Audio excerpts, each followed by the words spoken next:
We want to solve this log equation, log base 2 of x plus 8 plus log base 2 of x minus 5 equals 2. So first you need to realize that we have two logarithms on the left side, and so it would be useful to condense these two logarithms into one logarithm.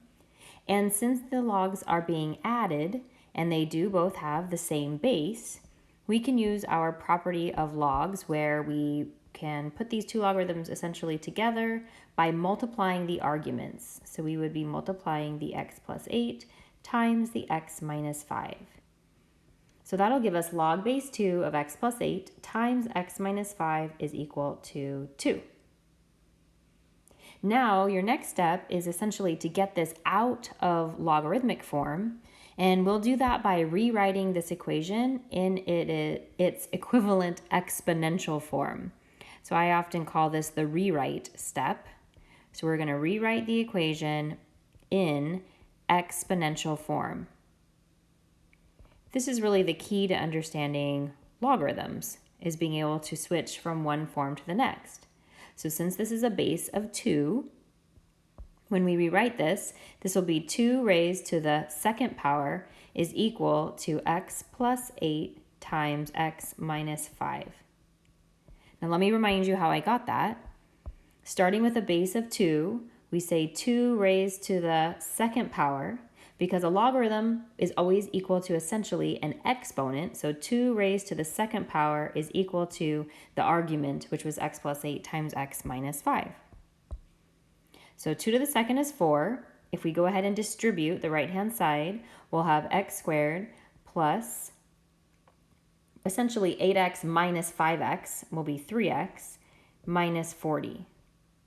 And now what we have is a quadratic equation. So trying to review some of the vocabulary with you, this equation is quadratic. Quadratic means that it is a degree 2. The exponent, the largest exponent, is degree 2. So in a quadratic equation, we want to set this equal to 0 by subtracting 4. So x squared plus 3x minus 44 will equal 0. And then we'll go ahead and try to factor the expression on the right-hand side. And if it doesn't factor, then we'll use the quadratic formula. So when I think about all of the factors of 44, in this case really negative 44, I'm thinking 1 times negative 44, or 2 times 22, or 4 times 11. None of those combinations will add to the positive 3. So this looks like a perfect case where we'll need to use the quadratic formula to continue solving. So the quadratic formula will be the opposite of the b value, so that's negative 3, plus or minus the square root of the b value squared, so that's 3 squared, minus 4 times a times c. That's 4 times 1 times negative 44, all divided by 2 times a, and our a value is 1. So if we simplify, this would be negative 3 plus or minus the square root of 9. 3 squared is going to give us 9. And then I always recommend, so that you don't make a silly mistake here, that you just count your negative signs essentially. So we have a negative times a negative, that's going to result in a positive. And then 4 times 44 will be 176.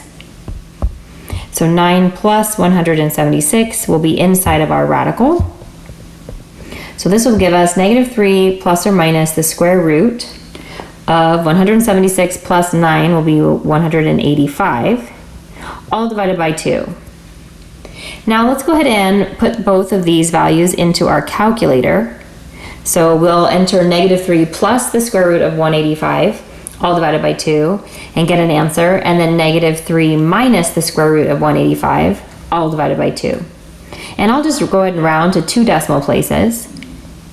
Looks like we're getting 5.30 for one of our answers and negative 8.30 for a second answer. So I recommend that you pause the video and be sure you type this correctly into your graphing calculator so that you're not making any silly calculator errors. And once you've verified that you have these two answers, remember it's very important in a log equation to check your solutions.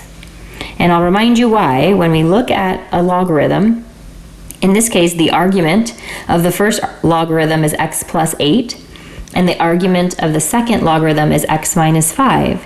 And we cannot take the log of a negative number or 0.